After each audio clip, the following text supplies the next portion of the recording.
uma da grandeza do Espiritismo é desarmar a pessoa ignorante. Eu já achei bastante importante a rádio, porque ela é uma faculdade e a TV Mundo Maior está nascendo aí, não vamos deixar ela morrer. Vamos ajudar da maneira que a gente puder.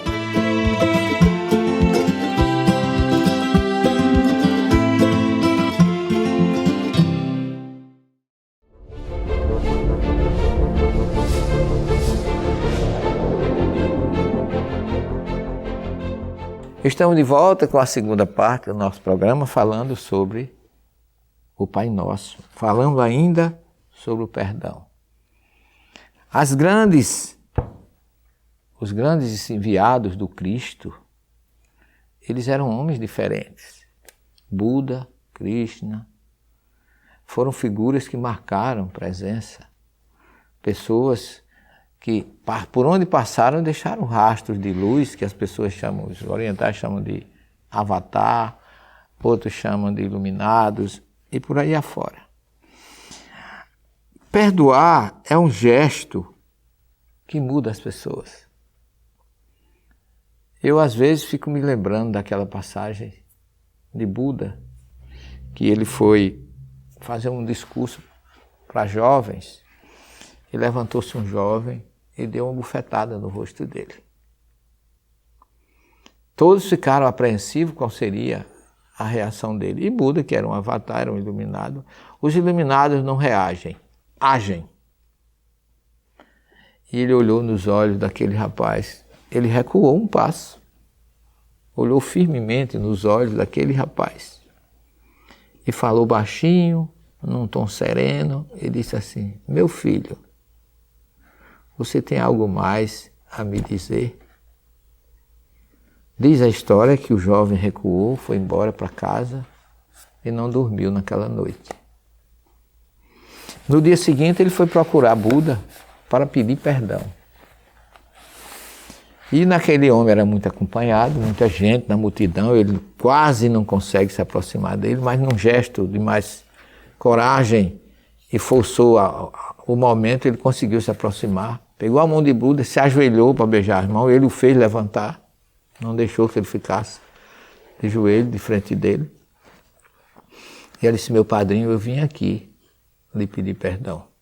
E se o senhor não perdoar, eu não sei o que vai ser de mim, porque desde aquela hora que eu lhe esbofeteei, que o senhor perguntou serenamente se eu tinha algo mais a lhe dizer, eu não me senti bem. E eu até agora não consegui ter sossego, tenho que ouvir o seu perdão. E ele disse assim: mas meu filho, perdoar de quê? Não está mais aqui o jovem que bateu, nem o homem que apanhou. Você é outra pessoa, vá em paz. Isso é perdoar. A gente tem mania de falar quando deveria escutar. Se a gente ouvisse mais do que a gente fala, nós temos 2 ouvidos para ouvir 2 vezes e falar só uma. E toda vez que você fala alguma coisa, além do que deveria, você passa a ser escravo das palavras que você falou. E se esquece que você é senhor daquelas que você não fala. Quando alguém agride você com palavras, sorria, olhe para ele e silencie. O problema é dele. Se ele não gosta de você, o problema é dele. Agora, se eu não gosto de alguém, o problema é meu. Nós estamos aqui para perdoar, para dormir tranquilo. Porque nós temos 2 coisas que atrapalham a nossa vida: o orgulho e o egoísmo.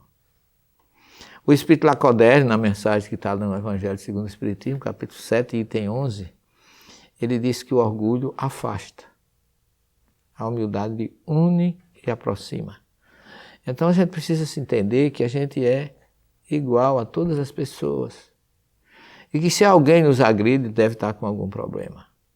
E se ele está com problema, vamos ajudar a resolvê-lo. Não vamos arrumar o problema, piorar o problema dele e arrumar um outro para nós. Não é sabedoria isso.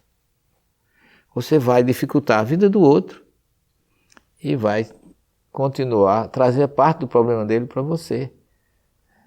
No meu interior, meu pai falava muito, Quando um não quer, dois não brigam. Ninguém nunca vai brigar com você se você não quer. Então é preciso que a gente entenda por que é tão profunda essa oração, porque é tão profundo esse Pai Nosso, quando ele fala do perdão. Então é o pedido com humildade, mas ao mesmo tempo nos dispondo a perdoar. Porque Jesus diz que a gente deve dizer para Deus, meu Pai, perdoa os meus erros ou as minhas dívidas, mas quando eu tiver perdoado aquele que me ofendeu. Por que é que eu tenho o direito de ser perdoado e eu não perdoo? Então essa é a essência. E depois disso, Jesus diz assim, Veal tivieino lhe dei massá. E não nos deixes nas mãos, aqui lhe dei, é mais no sentido de entregues, né? E massá em hebraico, todo mundo diz assim, traduz como tentação, mas massá é prova. Na verdade, aqui nós que somos espíritas sabemos que a Terra é um planeta de expiação e de provas, e que expia quem deve, e prova quem já é missionário, quem já está mais evoluído. Então Jesus diz assim, o que você deve, você vai ter que saldar, queira ou não queira. Enquanto você não tiver reconciliado com aquele que está a caminho com você, está lá em Mateus 5:25. Apressa-te na reconciliação com o teu semelhante, porque senão você vai voltar, vai ser entregue ao juiz, ao oficial de justiça. Aproveita enquanto estás a caminho, porque senão você vai ter que voltar. E quanto mais você tiver raiva, mais Deus vai unir você. Porque quando Deus quer, o Jeremias 31 diz assim, Deus não se alega com a perda do ímpio. Então Ele quer que cada um de nós seja salvo. Ele vai promover isso, dando ao momento a ocasião de você ter a oportunidade de se reconciliar com os seus desafetos. Nos Estados Unidos tem um caso de duas gêmeas, elas são chipófagas, elas são unidas pelo tronco. Elas têm duas cabeças, dois troncos, mas só têm duas pernas. Daqui para baixo é um corpo só. Elas são obrigadas a dormir juntas, a acordar juntas, tomar banho juntas, ir para o colégio juntas. E diz que elas não são muito unidas. Imagina. Uma diz eu quero dormir, a outra diz eu não quero. Elas foram entrevistadas na universidade nos Estados Unidos e a professora disse o seguinte, o professor da sala disse assim, quando chegar aqui é um problema, porque uma quer sentar na frente e outra quer sentar atrás da classe. Como é que fica? Uma é extrovertida, outra é sisuda. São duas personalidades diferentes, mas elas devem ter tido uma desarmonia tão grande no passado que Deus as uniu agora de tal forma que elas têm que aprender a conviver harmoniosamente. Porque na hora que uma quer dormir, a outra tem que ir. Na hora que uma precisa tomar banho, a outra tem que ir. E elas dizem, tem 10 coisas só que a gente é obrigado a fazer junto. Dirigir, telefonar, ir para a escola. Ela sai numerando. As outras a gente discute como é que vai fazer. E diz a história que elas têm namorado. Como é que pode? Faz provas daquela forma, na mesma cadeira. Então, isso é o que Jesus diz. Quando você vem para pagar e provar, expiação, você não escolhe. É Deus que coloca de uma forma, como diz, reencarnação compulsória, como está lá no livro dos Espíritos, tipo de reencarnação. Então Jesus diz, não nos deixes entregue a provação, porque a provação a gente vem muitas vezes em missão, e aí a gente precisa de Deus para que a gente não fracasse da nossa prova. E ele coloca que im hatsilenu min hará, porque assim nos resgatas do mal. Se a gente fizer tudo isso que Jesus nos aconselha, Ele nos resgatará do mal. E a última palavra do Pai Nosso é amém. Amém com N no final, em hebraico. A gente aqui traduz do latim com M, mas é com N de nossa. Amém. Amém. Amém é uma expressão que diz que seja dessa forma.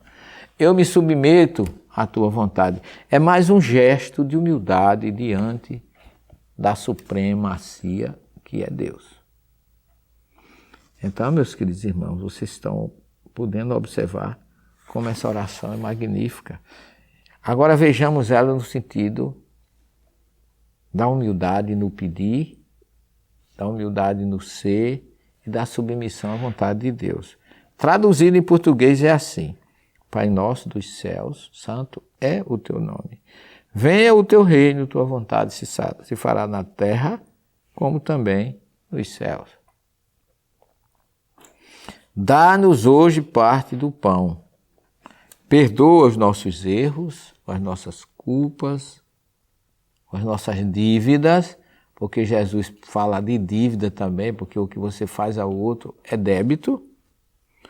Mas quando tivermos perdoado o erro dos nossos devedores, não nos deixes entregues à provação, porque assim nos resgatas do mal.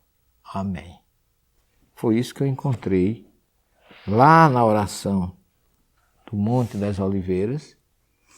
O local é maravilhoso e a gente normalmente vai ali de manhã, depois de visitar um ponto que tem no cume do Monte das Oliveiras, uma igrejinha octogonal que tem 3x3 quase. Ali tem a marca da última vez que Jesus foi visto. Chama Igreja da Assunção. Quando ele foi visto subindo, está lá no Evangelho de Lucas, e que ele disse aos discípulos que fossem a Jerusalém, porque ali ele iria se encontrar com ele realmente. Dali ao cenáculo onde ocorre o que a gente conhece como Pentecostes. Então, descendo dessa capelinha, dessa igrejinha pequena da Assunção, a Ascensão do Senhor, a gente, logo em seguida, a gente chega nesse local maravilhoso, na chamada Eleona, que é Olival, Oliveiras, onde fica a gruta do Pai Nosso. Tem muitas flores, tem cada rosa, sem exagero, desse tamanho. Dessas rosas que a gente tem aqui no Brasil, que elas são menorzinhas, lá são imensas. Parece que a energia do Cristo ainda está fermentando e fazendo aquelas rosas serem tão belas e tão grandes. Então, meus queridos irmãos, esse testemunho, essa vivência que eu tive ali, ela não sai da minha mente, ela não sai do meu coração. Eu as considero presente do Cristo para mim. E o que eu estou passando para vocês é como se fosse um presente desse começo de ano, para que a gente possa agradecer a Ele mais essa oportunidade, pelo novo cenário que nós temos, e que Ele possa estar sempre nas nossas mentes e nos nossos corações, nos libertando do preconceito, da mágoa, do rancor, e abraçando como Ele abraçaria fraternalmente todos aqueles que nos cercam. Fiquem com Ele, muita paz, e até o próximo programa, se Deus assim nos permitir. Até a próxima semana, se Deus quiser.